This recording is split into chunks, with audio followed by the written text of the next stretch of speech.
Rina, may sarili na ba siyang YouTube channel at bakit magba-vlog nito? At Rina, may bagong natuklasang talento, at kapag nakita niyo siyang naglalaro, ay nandoon talaga ang pagiging passionate ni Rina. At hindi niya talaga ito hinihintuan hanggang siya ay matuto. Samantala, isa namang achievement ang nakamit ni Rina ngayon. At ito ay ang pagiging masayahin na niya kapiling ang pamilya. Mga kababayan, kaya naman makakatulong kasi ito sa pagpapatuloy ng kanyang gamutan. Kumbaga ay dahil nga sa naging masayahin na siya.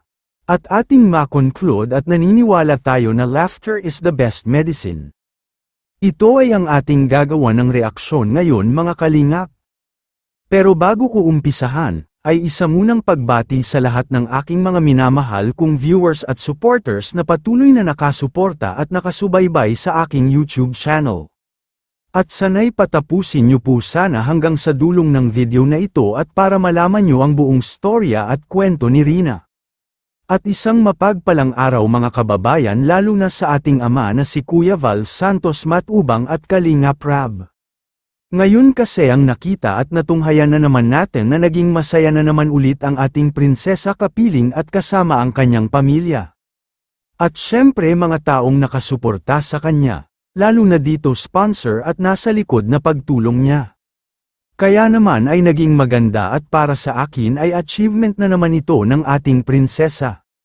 Bakit ko nga ba ito nasabi? Sa kasalukuyan kasi ang halos pagaling na ang ating prinsesa. Masasabi ko talaga na magaling na siya dahil kakaiba na ang mga kilos at galaw ni Rina ngayon. Naging komportable na siya sa paraan at pakikisalamuha niya ng ibang tao. Lalo na sa aura at pananalita niya, very fluent na itong magsalita.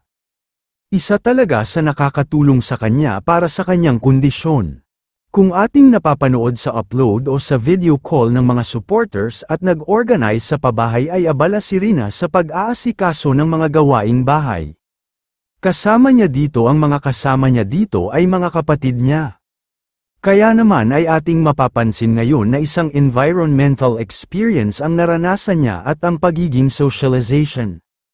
Kaya naman ay marami at parami talaga ang nag-aabang kung ano na ang magiging resulta nito sa huli. At asahan natin na marami parent talaga ang susuporta at tutulong dito sa ating prinsesa. Kaya abangan po natin ito, mga kababayan, ang pagpunta niya sa ibang bansa kasama ang mga supporters at ang sponsors niya. Marami kasi ang nagsasabi na ipapagamot ito, pero ang mauuna pala ay ang birthday at ribbon cutting sa bagong niyang bahay. Grabe talaga ito, at ikaw na talaga rin ang prinsesa dati pa. Dalawa na bahay mo at ngayon mag-aaral ka na pagbalik mo galing ibang bansa, at aabangan po namin ang araw na ito. Kayo mga kababayan, sana ay magbigay kayo ng inyong komento, reaction at suhestyon para ating malaman ang inyong saloobin at damdamin para magawa ng aksyon ang ganitong sitwasyon. Pero bago ko tapusin ay isang mapagpalang araw, mga kababayan, at God bless po at maraming salamat sa suporta sa aking YouTube channel.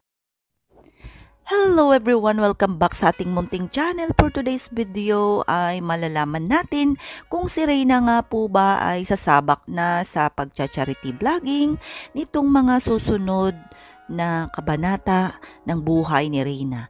Sa ating kaalaman ay napakarami pong mga upcoming event ni Reyna at isa na po dyan ang kanyang pagta-travel, pag-birthday at syempre po ang susunod po dyan ay ang blessing po or house blessing po ni Reyna.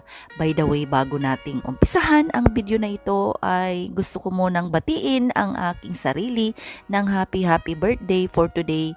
At salamat sa Lord dahil na-reach natin ang age na ito at salamat sa good health na binibigay niya po at blessing na binibigay niya po sa atin.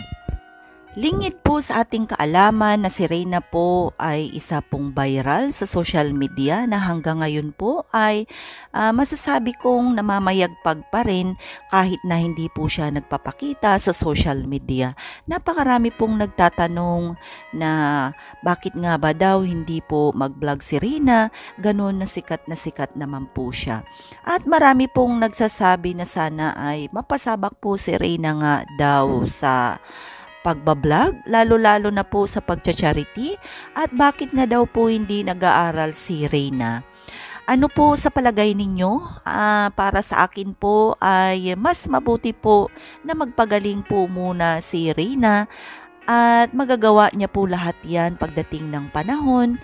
Ang charity vlogging po ay napakalaking kumbaga obligasyon sa lipunan, at paano nga naman si Reyna tutulong kung ang kanyang sarili ay kailangan pa rin po niyang matulungan.